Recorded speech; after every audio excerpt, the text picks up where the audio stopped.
جناب ابو موسیٰ اشعری رضی اللہ تعالیٰ عنہ فرماتے ایک باغ میں حضور بیٹھے تھے تو میری حضور نے ڈیوٹی لگائی باہر دروازے پر. فرماتے ہیں باہر کوئی آیا اس باغ کے دروازے پر تو حضور فرمانے لگے جو دروازے پہ آیا اسے اجازت بھی دے دو اور جنت کی بشارت بھی دے دو. ظاہراً تو حضرت ابو موسیٰ اشعری نے بھی بندہ نہیں دیکھا کون آیا ہے, وہ سامنے تو آیا ہی نہیں, لیکن حضور نے اندر بیٹھے بیٹھے ہی محبوب فرمانے لگے وہ جو آیا ہے نا, کیونکہ حضور تو مالک ہے نا جنت کے. میرے امام فرماتے ہیں تجھ سے اور جنت سے کیا مطلب, منکر دور ہو, ہم رسول اللہ کے, جنت رسول اللہ کی. حضور اندر بیٹھے ہیں, دیکھا ہی نہیں باہر کون ہے, اور فرمانے لگے وہ جو آیا دروازے پہ اسے بتا دو تو جنتی ہے. حضرت ابو موسیٰ اشعری کہتے ہیں دروازہ کھولا تو ابو بکر صدیق تھے.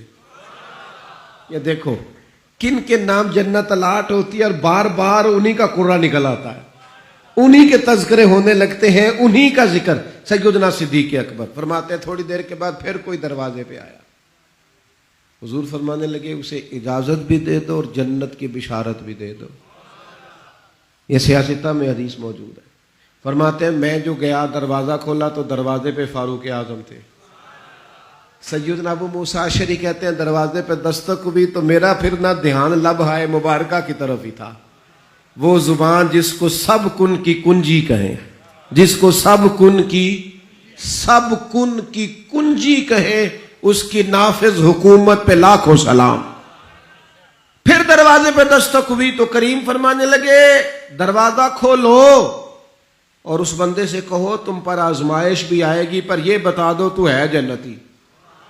تمہیں آزمائشیں دیکھنی پڑیں گی, تکلیفیں آئیں گی, فتنے آئیں. کہتے ہیں میں دروازے پہ گیا تو سیدنا عثمان غنی موجود. میرے دوستو ان لوگوں کے بارے میں کبھی تشکیک کا شکار نہ ہونا, کسی شرارت کرنے والے کی شرارت کے پیچھے نہ چلنا.